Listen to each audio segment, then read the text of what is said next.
So a few days ago, the S&P Dow Jones Indices, which is the company that invented the concept of a stock market in 1884, officially licensed the S&P 500 to a decentralized exchange. Now, why that matters to me is that, pretty much the decentralized exchange model of perpetuation with Hyperliquid is something that is pretty new. BitMinex only invented really perpetuals in 2016. So the fact that the S&P 500 is now going to essentially have a formal licensing agreement, which is the same legal framework that governs CME futures, BOE options, and every S&P 500 ETF you've ever heard of. It's with a protocol called Trade XYZ. So they have no token, no venture capital, and they've only been alive so far for 5 months. So as being built on top of Hyperliquid, if you work at a traditional finance desk, it's probably something many people are only now beginning to hear of. So the S&P Dow Jones Indices has a market cap of about $170 billion.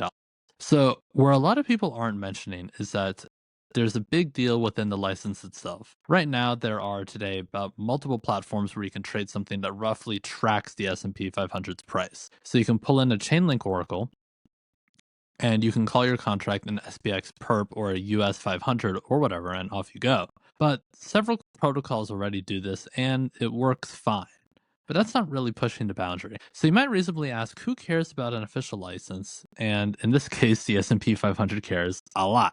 So they have a very brief legal history when it comes to this, and it's pretty interesting. So in 1982, COMEX, which is a major commodities exchange, tried to offer S&P 500 futures without a license, and the S&P sues them, and the S&P wins. So in 1983, the Illinois Supreme Court pretty much ruled that the index data is a proprietary part of the S&P's intellectual property. Fast forward to the 2000s, an international securities exchange, a legitimate regulated exchange, tries to list options on the S&P 500 without paying for a license. And the S&P sues and the ISE appeals, and it goes to the Second Circuit.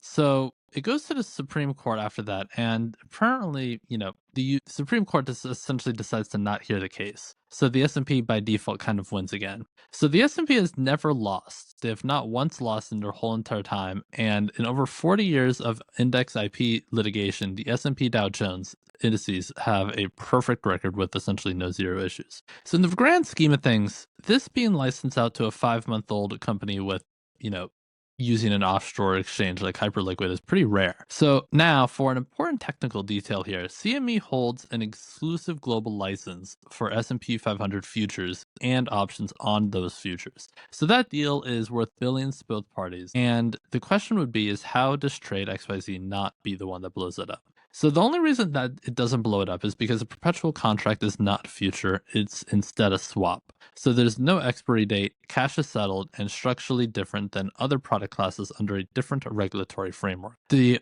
perpetual contract was invented by BitMEX in 2016, and it did not exist when CME's exclusivity was written. So the S&P found a product category that doesn't conflict with their most important client relationship, and you don't necessarily come to that by accident. So pretty much a perpetual contract is basically what would happen if a futures contract and a credit default swap had a baby and the baby essentially never expired. So you can go long or short with leverage. It's cash settled, meaning that no one is delivering 500 stocks to your doorstep.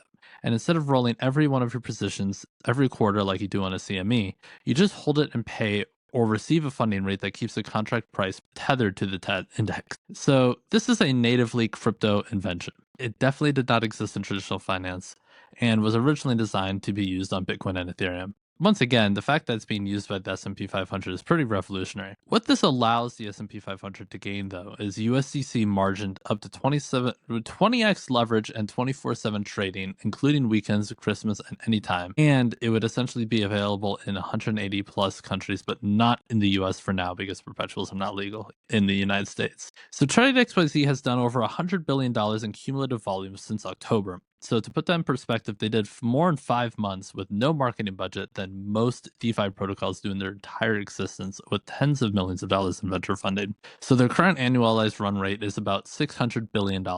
So the S&P 500 is also not their first market either. So they also have perps on Nvidia, Tesla, Apple, Google, Amazon, NASDAQ 100 Gold, silver, and crude oil and foreign exchange. So they have perps on SpaceX and OpenAI, companies that are not public yet, and you can essentially trade on leveraged pre-IPO exposure on a decentralized exchange from your phone. The crude oil perp once generated more volume on Hyperliquid than the entire Ethereum network, and one commodity contract on one DeFi protocol outpaced all of Ethereum. So that was a pretty big deal. Nearly 50,000 people made their first ever on-chain transaction through Trade XYZ, and not to buy Bitcoin and not to claim an airdrop.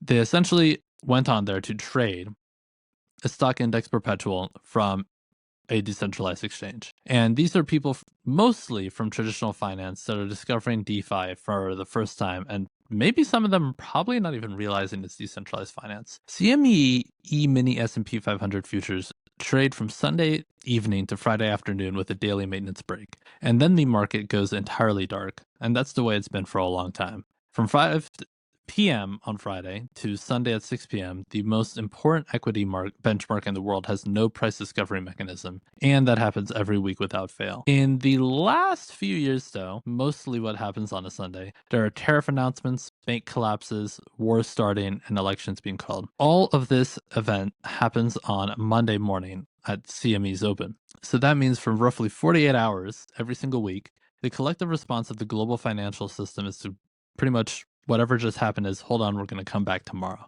So in the future, though, Trade XYZ's, and right now, but Trade XYZ's perp doesn't close. So if the president tweets at 3 a.m. on a Sunday, this market prices it immediately, which creates a genuinely interesting possibility. An on-chain perpetual contract on a DeFi protocol could become a leading indicator for the first time ever for CME's Monday open on the S&P 500. There is one trade-off, even though I am a supporter of perps, though, is that when traditional markets close, Trade XYZ's Oracle switches from institutional data feeds to an internal model. And that weakened liquidity on comparable platforms drops from around 70 to 90%, and spreads widen.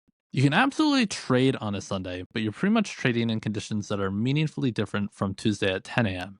And that's not necessarily a reason to avoid the platform at all, but it is a reason to size your propositions appropriately. So the 24/7 access is real, and the 24/7 liquidity is not, at least not yet. The interesting comparison that I find pretty interesting to talk about is 0-day to expiry SPX options. So if many people here probably follow derivatives, and if you know that 0DTE has been the single biggest story in TradFi markets for the last 2 years. So these are S&P 500 options that expire the same day that you buy them. 0DTE options now represent over 61% of all SPX options volume, which shows that it's not a niche product anymore. The majority of all options activity on the S&P 500 is now same-day expiry. Retail traders drive about 54% of that, and daily notional volume exceeds $500 billion. So that is pretty much more notional volume than the entire crypto derivatives market on most days. Most people, who are retail traders in this case, are very okay with short duration, leverage, and they mostly share conviction and want that low cost of entry. The ability to express a view on the S&P 500 for the next few hours without committing capital for weeks or months, which is increasingly the model that more and more people are going to shift to in the future. The person buying a 0DTE SPX call at 9:31 in the morning, essentially and the person that is going 20x long on the S&P 500 perp are expressing the exact same market view. They're both believing that the S&P is going to go up in the short term. But one of them watches their portfolio bleed value every second from the time of decay, and they can only trade during market hours. The other person has no decay and can trade during the Super Bowl. This plays into a larger point about TradFi finding out about a lot of crypto things a little bit, currently. If we have stable coins that are entering the normal retail landscape, we have perps kind of finding their way into the normal finance landscape as well. What this means, though, because you can trade Hyperliquid and you can buy their coin, is that Hyperliquid has a simple and kind of pretty much elegant economic design. The 97% of all trading fees flow into something called the assistance fund. And the assistance fund buys hype tokens on the open market, and those tokens are in fact burned. Supply decreases permanently with each trade that happens on the platform. The interesting thing is that the permanent on-chain buyback burn mechanism activates pretty much on March 13th, and that was over 5 days before this S&P announcement. So over 37 million hype has been burned through buyback so far. So the loop is that more S&P 500 perp volume means more fees, and more fees means more hype bought on the open market. More hype means more structural supply reduction, and every single trade on this S&P 500 contract mechanically reduces hype's essential circulating supply. Hyperliquid currently does about $178 billion in monthly trading volume. So the TVL for that sits about around $4.5 billion, and the annualized fee run rate is approximately $744 million. And hype trades around, as of making this video, $42 with a market cap of around $10 billion. Now, the bull case that I present is not necessarily the full picture, because there are also monthly contributor token unlocks of about 9.92 million hype, which is about $415 million a month in potential sell pressure at current prices. And those pretty much run through 2027 to 2028. Largely, you have a run between two forces. On one side, you have fee revenue from growing volume driving buybacks and burns, and on the other side, you have scheduled unlocks adding supply. Volume currently is winning that race, but if volume plateaus on the market or go through a long, prolonged downturn, unlocks do not pause. If you're tracking Hyperliquid's coin price, pretty much you just need to look at on-chain trading activity to see if the price will go up, which I personally believe perps are going to go up and up, because I do not know if in the next bill they'll be clarified. The pretty much next signals from the S&P, though, are pretty much acting as subtle as a freight train. Their press release states that they're evaluating opportunities to make index-based data and benchmarks available across all emerging digital market structures, which is pretty much, we are doing more of this, and we've already started the conversation. Collins Belton, which is Trade XYZ's COO, said the S&P 500 was the natural starting point. And starting point means not finally the destination. A unofficial NASDAQ 100 ticker already exists, but likely to be a perp for a NASDAQ 100 very soon. Every major index on Earth right now, though, is watching how this plays out here. FTSE Russell, MSCI, and Nikkei. The first mover gets to define what on-chain index products look like, and everyone else licensed into a market that is already shipped. In 2021, which was a monumental year for crypto as well, the S&P managed to launch crypto indices, and for 2022, they created a dedicated DeFi group and appointed a chief DeFi officer. In September 2025, they licensed the S&P 500 to Centrifuge for a tokenized index fund on Base. And by October 2025, they put stablecoin liquidity assessments on-chain through Chainlink. And by February 2026, they published their first ever credit rating for a structured finance deal between pretty much backed by Bitcoin. And this month, we have Hyperliquid. The timeline between each event over the past 18 months is actually shrinking, and this is not a $170 billion company experimenting. This is a $170 billion company executing a roadmap. The interesting thing is that on March 3rd, which was 15 days before the launch, the CFTC chairman publicly stated that they were working to bring professional futures contracts within the next month or so in a regulated on-chain framework. So there's currently joint CFTC and SEC discussions happening right now. Trade XYZ launched non-US only, but that is only a current constraint that faces them. Whether they'll shift from that to a different model remains to be seen, but if the CFTC follows through on what they said 2 weeks ago, and the current administration, as they have been actively pro-crypto, that constraint may have an expiration date probably in this summer, but that's just an assumption. When it expires, though, the product is already being built and licensed by the S&P and already doing billions of dollars in volume.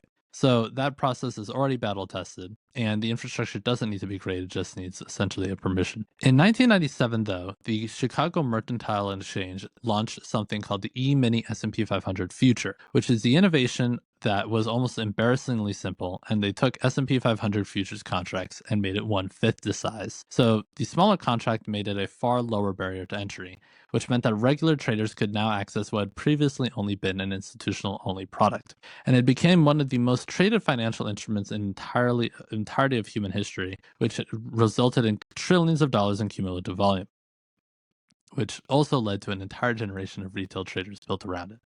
And all CME really did was just make the contract more accessible. Trade XYZ did something very similar, and they took as the S&P 500, the exact same benchmark, and officially licensed for the same exact company and wrapped it in a crypto-native derivative.